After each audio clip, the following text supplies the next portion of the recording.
Hello everybody, this is Saint Gaming, back again with another Kingdom Hearts video, and today I'm going to be giving kind of my general thoughts on Kingdom Hearts Dark Road, which is an extension to Kingdom Hearts Union Cross that came out a couple days ago. I've been playing through it. I finished episode 1 yesterday, and I just kind of want to give my thoughts on the game. So, Kingdom Hearts Dark Road is basically, it's Xehanort and Eraqus' backstories. It's going through their backstory of when they were training to become Keyblade Masters. And Excala Kyleum kind of shows who their master was, who their other fellow students were. And it's just basically going through all that. Things we got hinted at in Kingdom Hearts 3, we're never seeing them in more full on. So yeah. Kingdom Hearts Dark Road plays a lot on Norse mythology, and all of its characters so far have been based off Norse mythology. We have Vor, Bragi, Ura, and Hermione. I'm sorry for butchering these names. Those are all based off Norse mythology characters. We also have talks about Baldur, and we do know who Eraqus and Xehanort's master was, which was Odin. So, those are all pretty interesting things to see that they're playing off Norse mythology, since we also have Greek mythology, which exists in the Hercules world. So it's cool that these two things are mixing, sort of. I'm pretty interested to see where they go with this, see more characters they'll introduce. Maybe they'll show Thor or Loki or Hera, not Hera, why did I say Hera? But other Norse mythology characters. So that's cool that they're bringing that in, and yeah, I'm just excited to see where that development kind of goes in the future.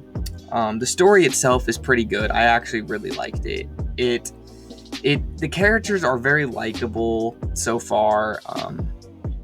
It kind of explains to us what the worlds look like before, main timeline comes in.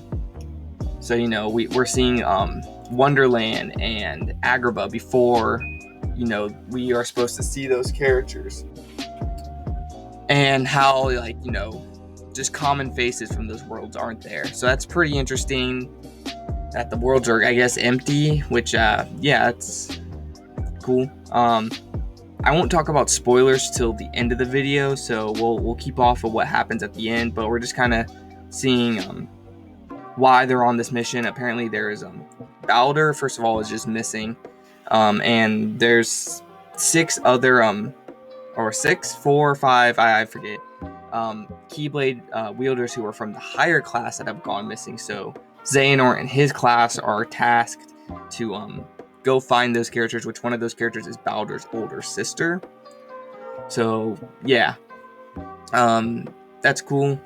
Not much really else to say about that. I'm sure the story is going to develop in more interesting ways, but we're just seeing those characters go to these worlds and looking for the lost students. Another thing that the game has is its gameplay. So this game, again, is a gadget game. It shares jewels between Union Cross and this game, so it's an easier way to get jewels. I think you can earn 10,000 jewels a week, I believe is what they said. So that's cool. It's good for people who really like to pull and stuff. It's easier for you to get more jewels now. So I don't really like gadget games that much, and they're not really that fun to me because you basically have to pay to win, which is not always true. It depends on luck. I have terrible luck, so it just depends a lot on luck.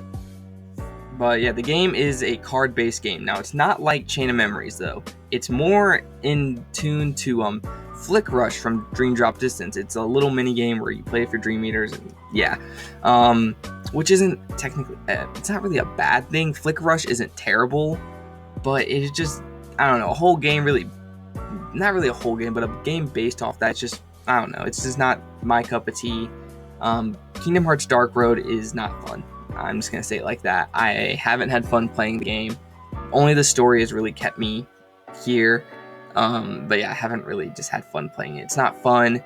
The game is built off slights. The best slights you can have. And yeah, it just isn't fun. You can swipe or tap. Enemies take turns. It takes a load time for them to do another attack. And you really need to have good cards and high level to really do anything in this game, and it takes forever to level up. It really just isn't. It's not fun. It's probably the worst Kingdom Hearts game I've played, which is sad, but I didn't hype myself up for this game. I knew if it's a phone game to expect not much. And I'm not mad that this game exists. I'm not happy, but I'm not mad. It's just the gameplay isn't fun. The slights and it just isn't great. You can turn on autoplay and it'll just play itself for you, which I actually have it playing itself right next to me right now. So just do that so you don't have to play the game and just can get to the story stuff closer. It's easy to level grind. You can just turn on autoplay, just leave your phone and just do world battle, and you just gather up BP, I believe it's called, or whatever the level up currency is called.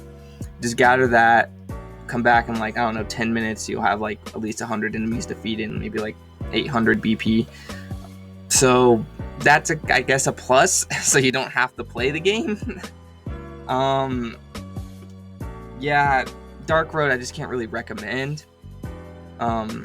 Union Cross I can recommend to an extent. Union Cross has some fun elements to it, and Dark Road can probably build up more elements in the future to make it more fun, like say Union Cross, but as of right now it's slow, it's not great.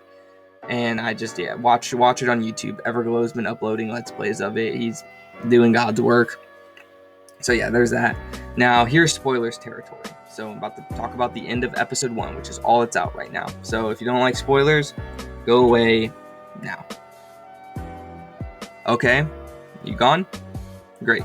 So at the end of episode 1, we see I think it's a 4-year time skip, and we see young Xehanort, who looks more like his Dream Drop Distance and Kingdom Hearts 3 look. You can see he's gotten older, more in his young adult teenage years. You see his hair's changed, and he just looks older. He goes up to a grave. He's in a graveyard in Skala Kyom, and there's 4 graves, and he puts flowers there, meaning that the 4 new characters that we were introduced have probably died, which is sad that these characters, but it's also expected. I mean, these characters aren't in the games right now. So this is probably what sets off Xehanort to be the way he is. So with that said, that was actually a really big surprise. I wasn't expecting that, and I found that actually really surprising and shocking, and it got me more interested in this story. What happens to these characters? And so we're probably going to see over time these characters go down. So that's pretty interesting. Now, I do have a little theory on what's going to happen next. So if you don't know Norse mythology that well, which I won't blame me, I don't know much about it myself, but I do believe Baldur, I believe his death in Norse mythology was what set off Ragnarok. I could be wrong on that, but I believe that's what set off Ragnarok. So that would make sense with the story of Baldur's death was the first one that happened, and that's what set off Xehanort's inner Ragnarok, or whatever Ragnarok happens, maybe, because there was a lot of graves in that graveyard. So that could potentially set off the rest of the characters dying, and just Xehanort becoming more of who he is, giving more reasoning to why he's turned more evil and wants to reset the worlds. So that's interesting to see that those characters died. Who knows about Odin, though? Odin I'm the most intrigued about, and I would also like to see Master Yen Sid. He said he trained with Xehanort and Eraqus, so it would be cool to maybe see a younger Yen Sid, maybe in the Skala Kyom, also, who got out before major deaths happened. So yeah, the story is pretty interesting, and I've been having fun with that, but the game itself just isn't fun. So with that said, I give the game about 4 out of 10. It's not the worst, but it's not great at the same time.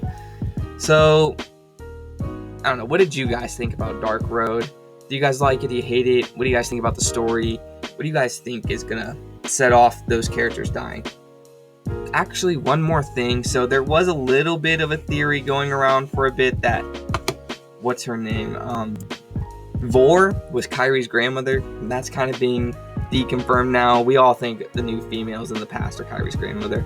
We probably will never get to know who Kyrie's grandmother was and why she knew so much about the Keyblade War. But anyways, guys, again, what did you guys think about Dark Road?